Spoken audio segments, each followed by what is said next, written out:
Hello mga Katibo fam! So for today's vlog, we will be sharing with you our experience at Winford Resort and Casino located at Manila City. And at the end of the video, we will be giving you our review of their room, amenities, and food. So watch till the end guys!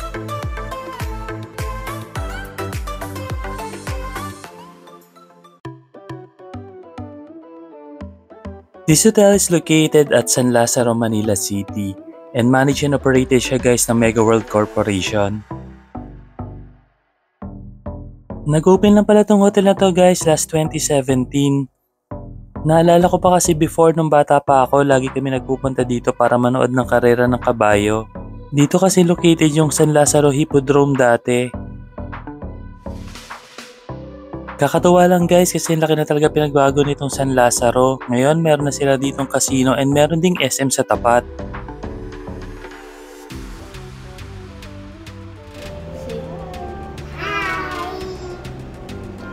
Dahil maaga kami dumating, ayan, punta muna kami sa SM San Lazaro.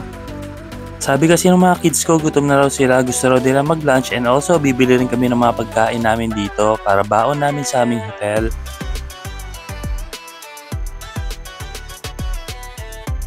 Guys, meron palang casino dito sa loob ng hotel na to and meron silang 128 rooms na pwede nyo pagpilian. Guys, take note pala, yung Mega World napansin ko lang medyo maigpit siya sa early check-in. Magto 2 o'clock na to pero hindi pa raw ready yung room namin kaya ayan, picture muna kami sa paligid. Buti na lang guys, maganda yung mga sofa nila. Kaso kita nyo naman si Daphne, galit na naman sa akin, kala mo ako may-ari ng hotel. Located at their lobby guys is yung kanilang restaurant na Copa de Manila. Naalala ko before masarap yung food dyan. And meron din pala ditong bilihan ng mga liquor guys. Ang kinuha ko palang room guys is yung kanilang deluxe twin room. Mamaya itutur kayo ng mga kids ko. Hello guys, today we're at Winford Hotel. Come on inside.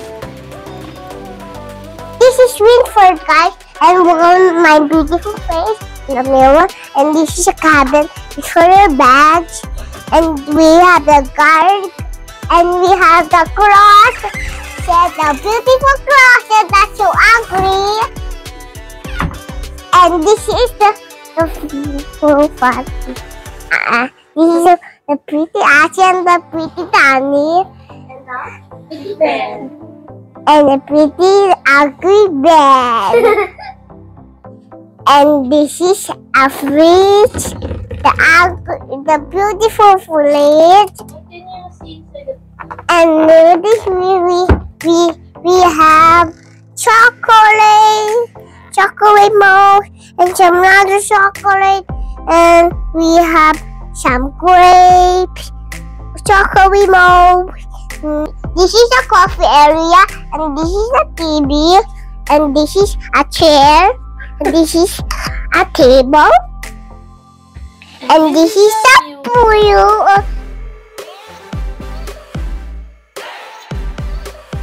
Guys, now let's go to the bathroom. Here's the sink where Daddy's gonna wash Daddy's poop if he poops. And here's the beautiful toilet. And here's the shower. Where you only go like this. So that's the end of the room tour guys. Bye! Guys, what I like most about this room is yung view niya. Overlooking namin yung Manila guys and even yung swimming pool area. Plus pa na sobrang comfy ng beds nila guys. Kaya talaga mag-enjoy itong mga kids ko and syempre pati din ako. Thank you kuya! Guys, tip pala, pag meron kayong isi-celebrate, let them know para meron din kayong cake tulad namin. Kakatuwa yung management na naisipan nila magbigay ng mga ganito.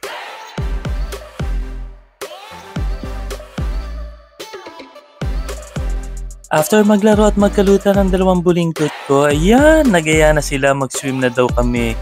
Alam niyo naman, pag may mga kasama kayong kids, yan ang unang gagawin niyo pagpunta niyo sa hotel.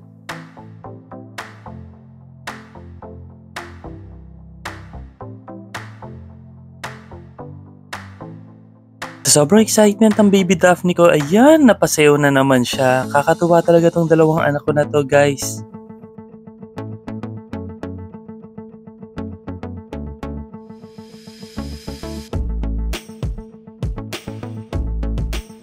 Before going to the pool, pinuntahan muna namin yung gym para mapakita din namin sa inyo kung anong meron dito. Kumpleto naman yung gamit nila dito guys, pero alam niyo naman tayo, hindi tayo naggaganyan. Located at the same floor guys yung kanilang spa. Pwede kayong magpamasahe dito pero kami hindi na namin matatry yan.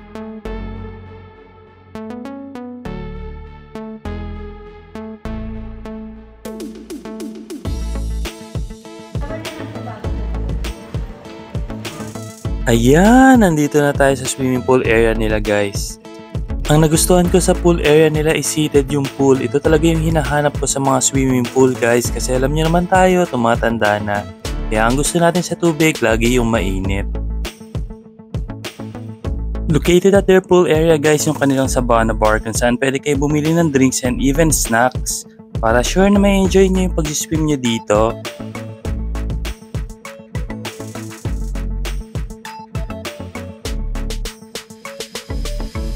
Guys, sobrang nagustuhan talaga ng family ko yung kanilang swimming pool.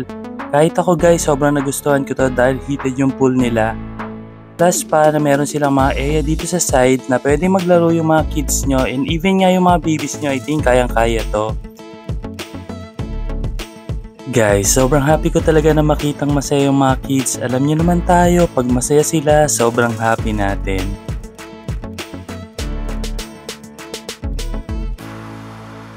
Nag-order pala yung wife ko ng chocolate drink and mango juice para sa mga kids namin.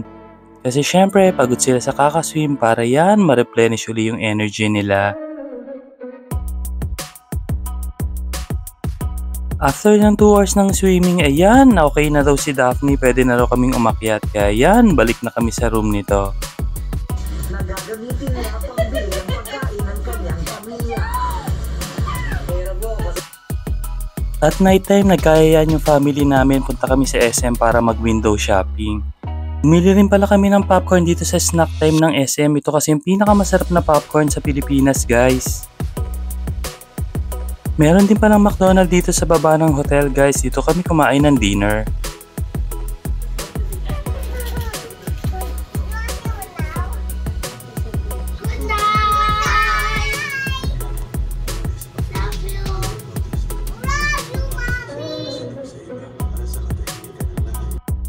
Habang tulog yung mga kids, ayan, explore ko muna yung hotel para mapakita ko rin sa inyo kung anong meron dito. Meron pala ditong Binford Cafe and Red Dynasty Restaurant. Kinaumagahan, ayan ang bubungad sa iyo, yung swimming pool area. And kita rin pala dito yung Manila Bay guys. Baka hindi dito, baka sa ballroom. Ay, wala kang pagkain sa ballroom nga. Guys, naligaw kami. Kala namin sa Copa de Manila yung aming breakfast buffet. Yun pala dito sa kanilang ballroom. Hindi ko alam guys kung talagang ganito na yung kanilang setup for buffet breakfast. Kasi before dun kami kumain, I think 4 years ago. Masarap pa naman yung bacon dun guys.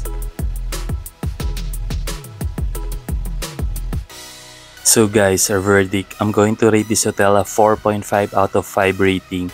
First is yung room nila. Sobrang comfy ng bed and I like the view. Yung aircon inside the room medyo mainit siya during morning pero sa gabi naman guys malamig naman. Next is yung amenities. They have a casino, spa, and a gym. Plus yung pinaka-favorite ko na swimming pool area nila guys. Sobrang na-enjoy ng family ko yung pagsiswim sa kanilang heated pool. Lastly yung food nila guys. Okay naman yung breakfast guys though limited lang yung selection. Mas gusto ko dati yung breakfast buffet dito yung sa Copa de Manila. Ang sarap kasi talaga ng bacon doon.